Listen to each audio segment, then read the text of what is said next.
pergi mandi, berpakaian rapi rambut muslim ke masjid kita ini mengikuti pengajian.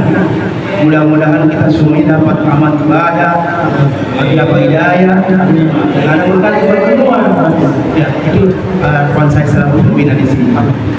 Saya bil khusus mengucapkan selamat Hari Bakti Pemasyarakatan IMIPAS, Imigrasi dan Pemasyarakatan tahun pertama.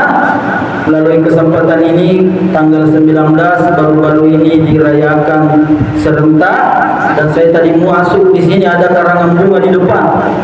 Oh, ternyata ulang tahun Kementerian Imigrasi dan Pemasyarakatan. Kita doakan kementerian ini semoga memberi banyak berkah bagi seluruh rakyat Indonesia.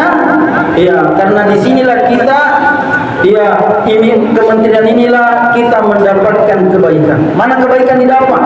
Makan gratis, tidur nyenyak, dikasih air mandi tidak dibayar, bahkan mengaji kita kalau bukan izinnya Kementerian Imigrasi dan Pemasyarakatan lewat Bapak Kalapas dan didukung oleh seluruh petugas, tidak dapat pahala satu huruf 10 pahala.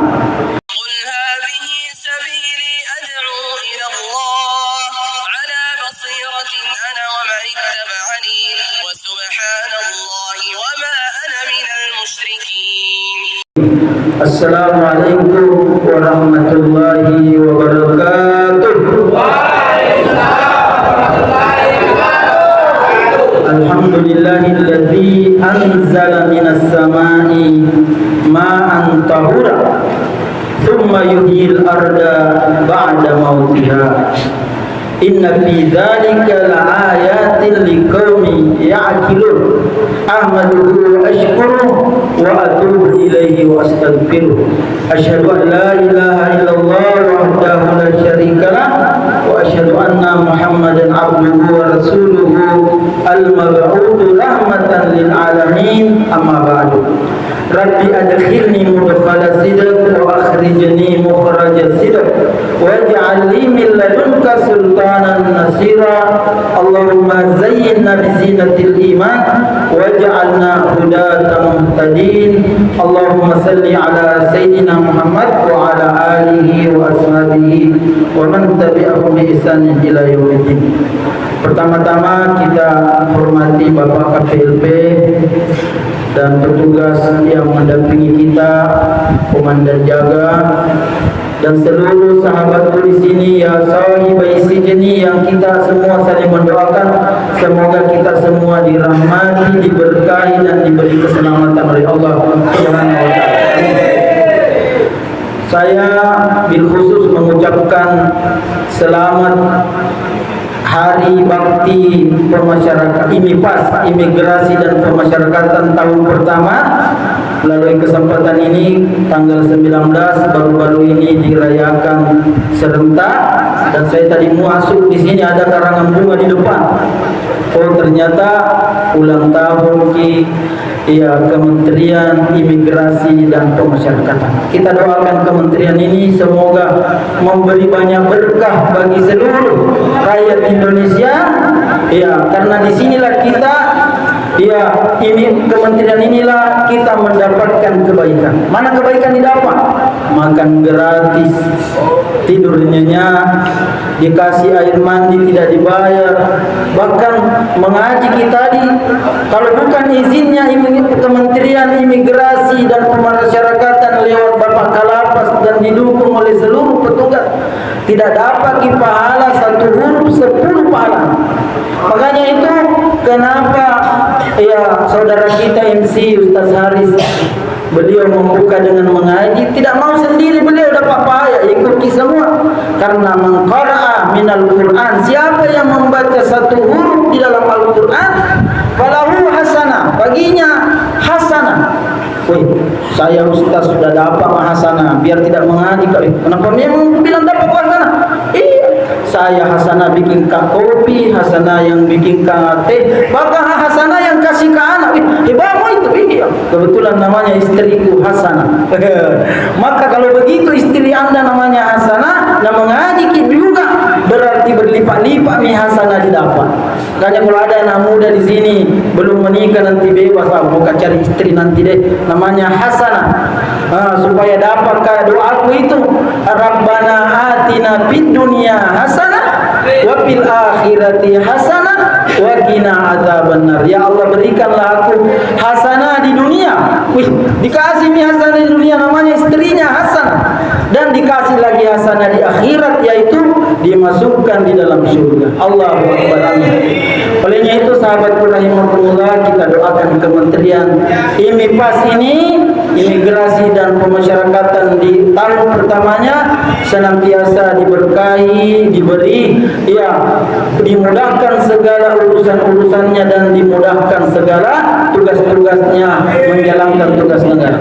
Baik sahabatku rahimakumullah, hari ini saya membahas berkaitan hujan. Ya, karena kenapa masuk di musim hujan? Ada amalan yang bagus kita tidak tinggalkan, yaitu apa? Selalu berwudu. Selalu kita ada wudu kita, karena orang yang suka berwudu alamat dia dicintai Allah. Ini ayatnya, mohon ikuti. Rijal fihi rijalun yuhibbuna ayyatatahharu wallahu yuhibbul mutahhirin. Di dalamnya ada orang yang ingin membersihkan diri. Itu rijal, orang-orang selalu bersuci, selalu berwudu. Dan orang yang selalu berwudu, selalu bersuci, alamatnya kata Allah, yuhibbul mutahhirin, dicintai orang-orang yang suka bersuci. Oleh ini sahabatku rahimakumullah, kebiasaan baik bagus dirintis di sini. Kebiasaan baik. Kalau saya di sini membiasakan puasa sunnah dulu, puasa Daud, puasa hari ini besok, puasa hari ini besok, berselang-seling.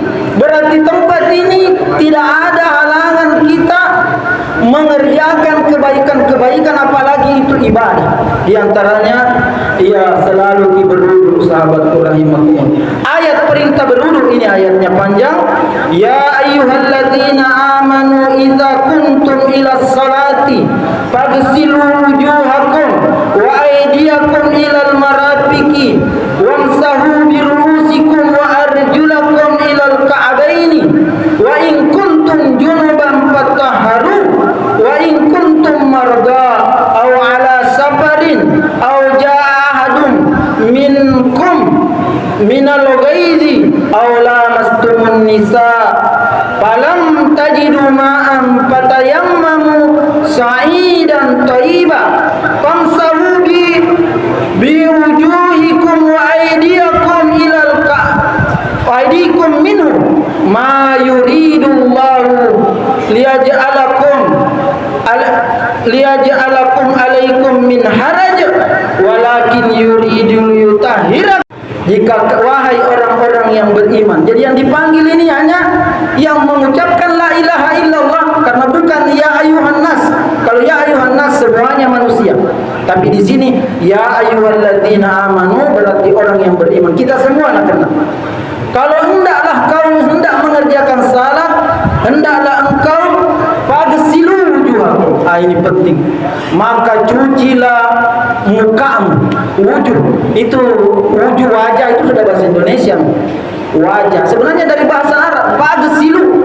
Jadi yang wajib itu dibasahi ketika berwudu ada 4. Muka, tangan, kepala dengan kaki.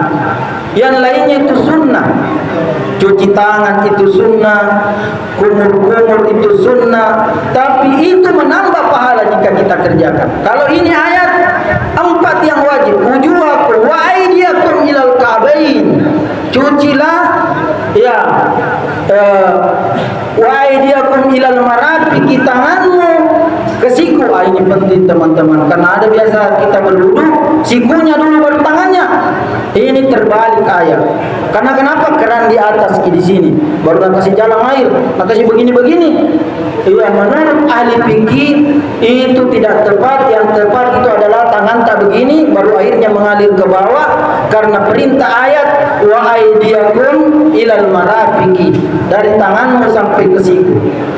Selanjutnya famsahu biruusikum. Di sini membedakan wa agsil dengan famsahu. Kalau agsil itu ada air yang ada tangan tak. Kalau ini cukup tangan tak basah. Famsahu, sapui kepala. Di sini mau saya jelaskan teman-teman, berwudu yang benar. Adapun pendapat ulama fikih, Imam Syafi'i mengatakan 3 lembar rambut basah sudah cukup. Kalau Imam Malik setengahnya cukup, atau Imam Abu Hanifah setengahnya cukup. Di sini ada kaidah fikih mengatakan al-khuruju minal khilaf mustahab. Keluar daripada perbedaan pendapat disunnahkan. Maka saya mengambil fatwa pendapatnya guru saya yang beliau juga mengamalkannya. Kalau dicuci kepala tak, disapu kepala tak, sebaiknya menggunakan metode tangan tak ini basah tapi ikut tapi tangan tak begini ya. Nah, kena mi air tapi ikut ada mi air baru kasih pegang di sini kepala. Baru disapu ke belakang, dorong ke depan, baru ini telunjuk menusuk ke lubang telinga. Kemudian ini ibu jari memegang pinggir telinga bagian luar, baru didorong naik. Begitu. Satu. Begitu lagi. Yang kedua, kasih air basah, baru dikasih melengkai begini, baru ditarik ke belakang, baru dorong ke depan, baru telunjuk menusuk telinga, baru didorong naik. Sudah 2. Begitu. Yang ketiga, dorong lagi air basah, tidak mesti basah mari bergenai, tidak mesti asal basah. Baru disapu kepala dari depan ke belakang, baru menusuk telinga, baru dorong naik. Jadi telinga tidak pisah, begitu ke belakang langsung. Ya, itu sudah kena mipamsahu biruusikum, sapulah kepalamu. Kemudian wa arjulakum ilal ka'bain, maka cucilah kakimu, arjulakum, kaki, ilal ka'bain. Ka'bain itu bahasa Arabnya itu kabun, ini mata kaki. Makanya itu Ka'bah dikatakan dia Ka'bah karena dia menonjol. Mata kaki dikatakan dia kabun karena dia menonjol di kaki kita. Maka untuk dicuci kaki sahabatku semua harus basah mata kaki, dan ketika nak kena jari-jari kaki kita ini di sela-selanya itu dicuci-cuci. Dicuci-cuci, digosok-gosok karena ada mungkin najis di sela-selanya, dan hanya dibasah-basahi saja. Begitu cara berwudu yang benar. Dan ada yang banyak tinggalkan, orang yang berwudu biasa itu memasukkan air di hidung. Ini bagus sekali. Ini mencegah penyakit influenza. Kenapa? Ini hidung tak, bukan main itu menghirup udara kotoran masuk di hidung, tersangkut di bulu-bulu hidung. Jadi untuk mengeluarkan kotoran itu, ini penelitiannya. Ternyata dengan cara istisyak itu ketika masuk mi air di mulut sebagian, didorong masuk di hidung sebagian. Jadi begitu caranya. Jadi kalau berwudu kicum masuk mulut air di mulut sebagian, didorong sedikit di hidung. Jangan jangkit sampai masuk, pasti nasani gitu. Kalau pertama nasani gitu. Tapi kalau sudah lama tidak, langsung itu air dihirup sedikit tersangkut di sini, baru disemprot keluar. Orang yang berwudu seperti ini, wallahi jarang terkena penyakit influenza, jarang terkena penyakit flu. Kenapa? Saringan udaranya selalu bersih. Ya, karena itu ketika air wudu keluar dia semprotkan. Dan ada penelitian di Amerika, ada sekelompok warga masyarakat bersih, dan ada sekelompok masyarakat tidak bersih. Banyak virus-virus di badannya, sekalipun kelihatan dia nampak bercahaya. Diteliti lain. Kenapa bersih sekali kelompok ini? Ternyata kelompok ini yang sangat bersih di Amerika, ditemukan bahwa dia setiap mau mengerjakan salat, dia cuci 3 anggota badannya yang selalu terkena kotoran virus. Yaitu dia cuci tangannya, dia cuci kakinya, dan dia cuci mukanya. Dan itu di dalam berwudu, ketiga-tiganya itu bagian daripada dicuci kena wudu. Jadi sahabatku rahimakumullah, selain suci daripada najis, berwudu juga itu membersihkan badan kita dari faktor-faktor najis. Jadi ini sahabatku rahimakumullah. Kemudian ada juga saya mau sampaikan cara kalau tidak bisa berwudu, ada di sini perintahnya, fatayammamu, bertayamum. Kemarin saya berceramah di Bapas, mantan warga. Nah, bilang kepala Bapas, pelaksana panitia, Ustaz bersuci kita bahas. Saya bahas bersuci, makanya materi ini Saya sudah sampaikan sahabat kita yang sudah bebas, dan saya juga mau bagikan kepada teman-teman ini. Bersuci jadi cara tayamum, karena biar nanti ada waktunya tidak bisa pakai air. Kapan Ustaz? Kalau sakit, terbaring di rumah sakit. Ada orang kan sakit itu tidak bisa. Di sini disebut, ya, maradah. Kalau sakit tidak bisa kena air, atau ada pergi di suatu tempat tidak ada air, maka harus salat dikerjakan dan bersuci harus dilaksanakan. Maka bersuci alternatif adalah tayamum. Dan kalaupun orang junub tidak bisa mandi, nah ini kan orang junub mimpi basah tadi malam, masuk nih waktu subuh, tidak bisa dia mandi, nah harus dia salat. Maka apa yang dilakukan? Dia bertayamum. Makanya petunjuk tayamum mohon teman-teman ikuti begini tangan tadi. Iya, tayamum begini. Kalau mau berniat bahasa Indonesianya boleh. Saya berniat tayamum untuk membolehkan salat, ya lillahi ta'ala. Kalau bahasa Arabnya nawaitu tayammum listibahati salah, ya lillahi ta'ala. Ya, maka ditempel ini tangan ke bawah ini. Kalau ada tembok boleh. Kalau di pesawat gitu ke Mekah, di situ di sandarannya pesawat. Kemudian ditepukan begini tangan tay, bagus. Kalau ada debu, diambil di sini, baru ditaruh di kertas, baru pasir-pasirnya dibuangi, ada debunya, maka inilah ditempel begini. Setelah tertempel ikut kita supaya ini praktek langsung. Kemudian kalau dia sudah naik, begini dikasih pukul begini. Setelah dipukulkan, iya kita tempelkan ke muka, menempel di muka begini teman-teman. Baru diputar naik begini. Seluruh bulu-bulunya kena. Satu. Yang kedua, langsung tempel. Baru tangan kiri tangan kiri menempel ke punggung tangan kanan, ditarik turun. Ini tidak kena ini, ditarik turun begini. Tarik turun. Ini ibu jari menempel di sini teman-teman.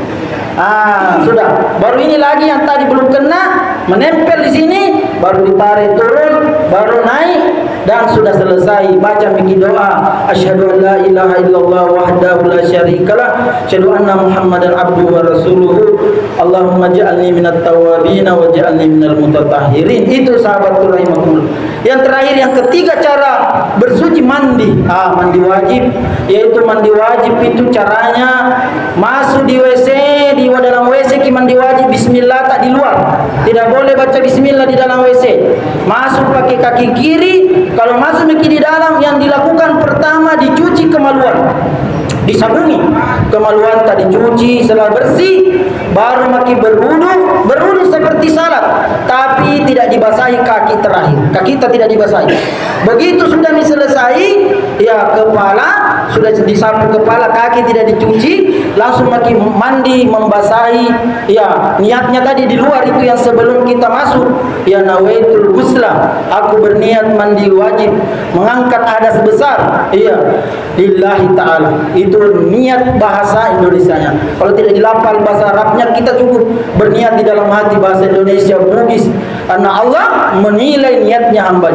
Tidak lupa mengucapkan lillahi ta'ala, karena Allah kita kerjakan tersebut. Setelah mandi, bagian kanan dulu disiram, bagian kiri disiram, baru disiram ke tengah-tengah seluruh. Ya, ada bagus petunjuknya kalau mandi di kamar mandi, jangan langsung siram kepala.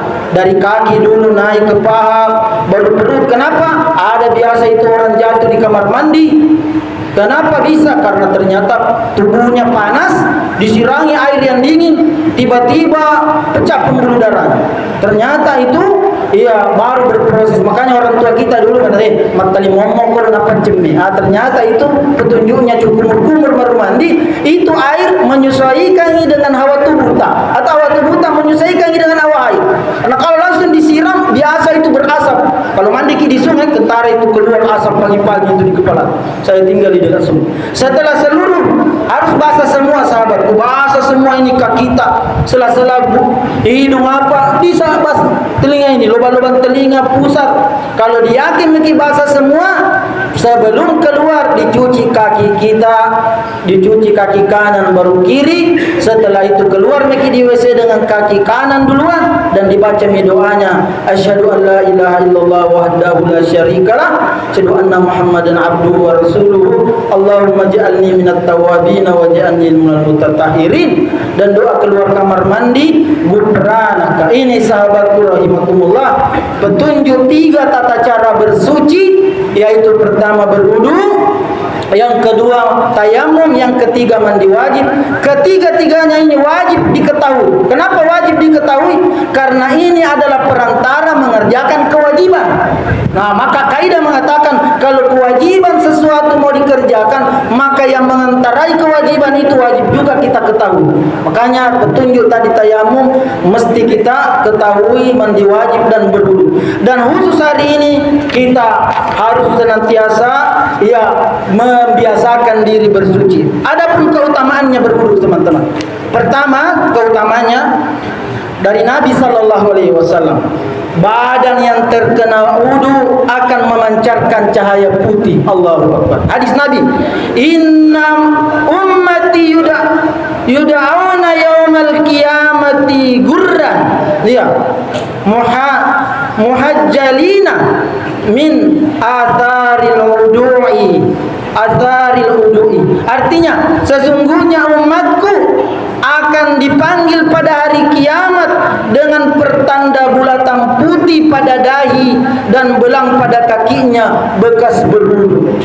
Jadi kita ini membedakan umatnya Nabi Musa, Nabi Ibrahim, Nabi Isa adalah wudu yang dicuci tadi, anggota badan itu adalah wajah, kaki karena mengeluarkan cahaya. Dan berarti wudu itu memancarkan cahaya. Jangankan di akhirat, di dunia saja. Kenapa itu ulama-ulama senangki lihat mukanya para kiai? Karena cahaya wudu itulah memancarkan dari wajahnya sehingga nampak memberi cahaya sekalipun tidak ada lampu di wajah. Ini membuktikan fakta dari hadis tersebut. Yang kedua, sahabatku rahimakumullah, antara wudu dan wudu yang lain menjadi sarana penghapus dosa. Wudunya salat asar penghapus dosa ketika kita berwudu antara di salat maghrib. Wudu kita antara maghrib pergi salat isya, dosa kita antara maghrib dengan isya digugurkan Allah karena wudu kita di salat isya.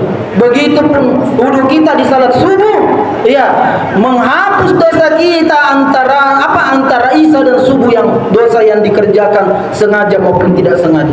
Hadisnya Nabi, la yatawaddau rajulun muslimun fayuhsinu wudu'a fayusalli salatan illa ghufira lahu ma bainahu wa bainas salati allati taliha. Tidak seorang muslim berwudu dan dia menyempurnakan wudunya tersebut. Makanya kalau berwudu teman di sini menyempurnakan, tidak boleh karo-karo, tidak basah sikunya, tidak boleh. Dinikmati itu berwudu, Pak. Diremas-remas wajah tak. Yang karo-karo. Tidak basah. Makanya di sini ada penjelasannya, menyempurnakan wudunya. Di sini ditekankan oleh hadis ini. Dia disenakan di sini payuhsin, menyempurnakan, memperbaiki wudunya, karena ada memang orang berwudu karo-karo tidak sempurna. Olehnya itu, kalau mau diampuni dosa kita antara salat dengan salat, wudu dengan satu, perbaiki wudu kita. Kemudian dia mengerjakan salat, melainkan Allah akan memberikan ampunan kepada atas dosa yang terjadi antara wudu itu dengan salat yang berikutnya. Allahu Akbar. Hadis riwayat Muslim. Yang ketiga, sahabatku rahimakumullah, amalan wudu jadi sarana dan sebab masuk surga. Masya Allah. Jadi orang yang tidak berwudu tidak masuk surga. Makanya kita ingin masuk surga, berwudu selalu. Ini hadisnya, idza tawadda'al abdu muslimu awil mu'minu faghasala wajhihi kullu hati'atin nazara ilaiha bi ainaihi ma'al ma'i. Artinya, jika seorang hamba muslim atau mukmin berwudu lalu membasuh wajahnya, maka keluar dari wajahnya setiap dosa yang dilihat oleh kedua matanya. Ini Pak, kita kamu suka berbuat dosa mata. Apa dosanya laki-laki? Balala mata. Wih, saya kalau ceramah kayak itu di KUA, kan ada calon pengantin laki-laki, calon pengantin perempuan. Perempuan, obati itu penyakitnya laki-laki calon suami kita nanti apa? Balala mata. Balala mata itu laki-laki, kalau bahasa Indonesianya mata keranjang. Makanya kalau dia pulang jangan pakaian daster robe-robe, tidak harum. Obati itu balala mata. Penyakitnya perempuan apa? Kaita-ita. Iya, nah itu telah lihat temannya beli Hermes. Nabu istilah belikan kau juga tas Hermes. Malu-malu kau pergi arisan, tasnya bagusnya semua teman. Kaita-ita. Makanya dengan wudu ini dosa balala mata, mata keranjang gugur karena sering berwudu, sahabatku rahimakumullah. Kemudian jika dia membasuh tangannya, akan keluar dari tangannya setiap dosa yang pernah diperbuat tangannya itu bersama air atau tetesan air terakhir. Apa dosanya tangan? Banyak Ustaz. 362, 363, masako-sako, macimen. Iya, banyak. Kalau berwudu ki dosata itu masako-sako teman-teman dulu. Dosata mah putar geras. Dewa mabuk jatuh karena tangan lain yang membuat masuk itu kacaya malipuna na kubramitai silona na sebalina terguguran sahabatku rahimakumullah. Ini sarana diampuni Allah Subhanahu wa taala. Kemudian jika dia membasuh kedua kakinya akan keluar setiap dosa yang pernah diperbuat oleh kedua kakinya bersama dengan air, tetesan air yang terakhir. Kaki apa dosanya kaki? Kalau di sini suka pergi di Nusantara, kalau di Majakarta suka pergi di Kalijodo, kalau di Surabaya pergi di Doli. Itu kan pakai melangkah. Atau kalau tidak, kakinya pakai pergi apa? Cari tali yang tidak ada, yang ada ujungnya, bertanduk. Itu kan pergi cari dosa itu. Apa kasusmu? Ada dulu satu sel. Apa kasusmu? Kasusku sih tidak masuk akal Ustaz. Kenapa ditangkap ke polisi? Apa memang kasus tali jiku ambil? Tali jiku ambil. Kurang ajar itu, kenapa tali jiku ambil? Apa memang di ujungnya itu tali? Itu udah yang bikin saya ditangkap. Apa? Dua tandunya.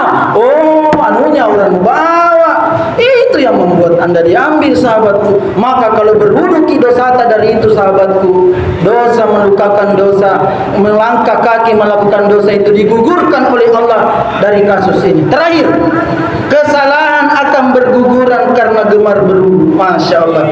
Man tawadda fa ahsanal wudu'a. Kemudian barang siapa yang berwudu dan menyempurnakan wudunya, maka kesalahannya akan keluar dari tubuhnya sampai dari bawah kuku-kukunya. Masya Allah, kuku-kuku ini keluar dosa-dosa kita, sahabat. Inilah motivasi hari ini. Semoga antum bisa amalkan. Sudah pas jam 9. Mudah-mudahan bisa kita ini menjadi ahli wudu, dan insyaallah kita termasuk dicintai Allah. Yuhibbut tawwabina wa yuhibbul mutatahhirin. Terima kasih. Aku qouli hadza wa astaghfirullah li wa lakum.